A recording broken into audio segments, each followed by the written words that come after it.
গেটৰ বাহিৰত ওলাই যোৱাৰ লগত মোৰ মানুহজনী ওলাই দিলে। মই আকৌ গৈ সুধিলোঁ যে ছাৰ ইমান জল্দি চিজাৰিংটো নহয়, ইমান জল্দি চিজাৰিং হ'ল যে? কয় নহয় তোমাৰতো এইটো ঠিকে আছে, স্পীড হৈ গ'ল বুলি ক'লে।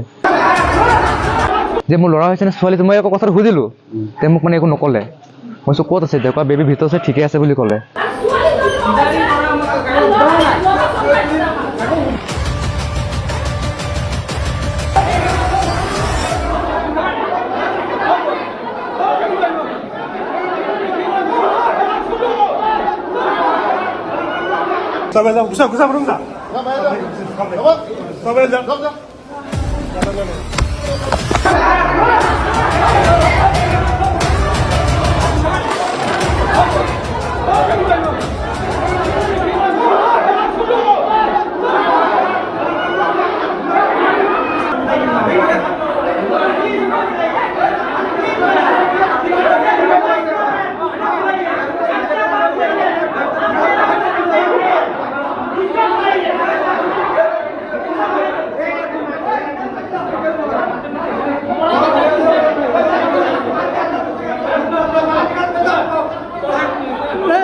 গাৰ্জিয়ানে কৈছে যে মানুহজনীও ঠিক আছে আৰু আপোনাৰ বাচ্চাটোও ঠিক আছে, কিন্তু এতিয়া বৰ্তমান ৰাতিপুৱা 6টামান বজাত বুলি কৈছে, 6টা বজাত ওলাই আনিছে, কিন্তু চিজাৰিং ৰুমত সোমাইছে।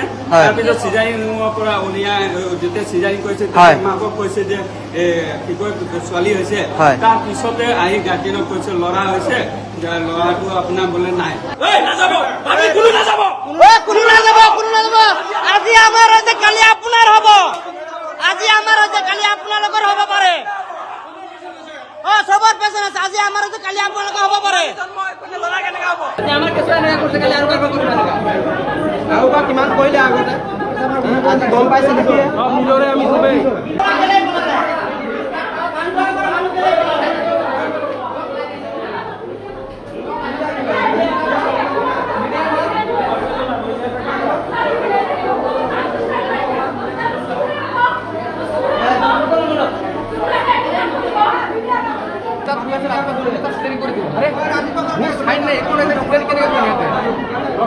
মোৰ ৱাইফে নিজে কৈছে ছোৱালী জন্ম হৈছে,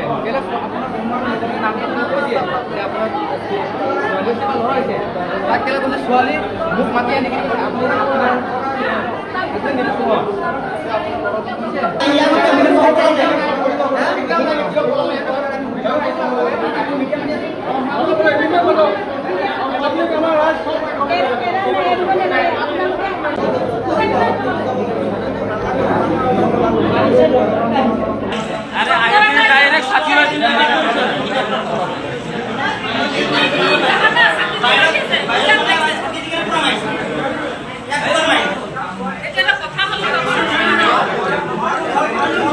বাচ্চাটোৰ টেষ্টৰেশ্যন নহয়, হাৰ্টটো ব্ৰেইনত অক্সিজেন পৰি যাব, সেইকাৰণে ইমাৰ্জেঞ্চি চিজাৰিং কৰে।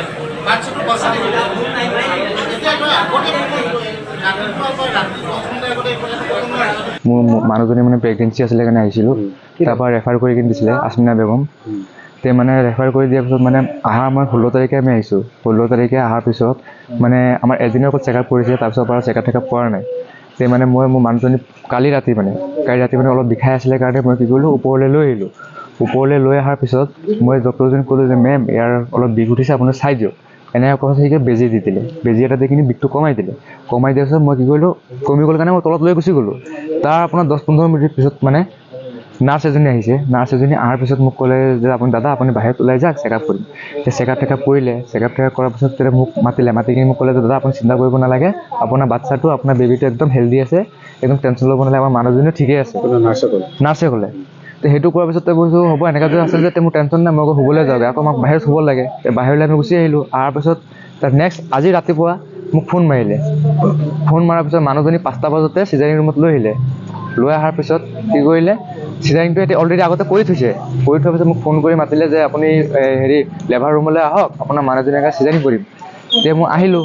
অহাৰ পিছত মোক কি কৰিলে, চাইনটো ল'লে। চাইনটো লোৱাৰ পিছত মই জাষ্ট ওলাই কিনি গৈছিলোঁহে গেটৰ পৰা বাহিৰত ওলাই যোৱাৰ লগত মোৰ মানুহজনী ওলাই দিলে। মই আকৌ গৈ সুধিলোঁ যে ছাৰ ইমান জল্দি চিজাৰিংটো নহয়, ইমান জল্দি চিজাৰিং হ'ল যে? কয় নহয় তোমাৰতো এইটো ঠিকে আছে, স্পীড হৈ গ'ল বুলি ক'লে।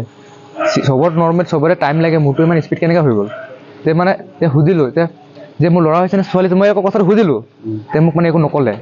মই কৈছোঁ ক'ত আছে এতিয়া? কোৱা বেবী ভিতৰত আছে, ঠিকে আছে বুলি ক'লে।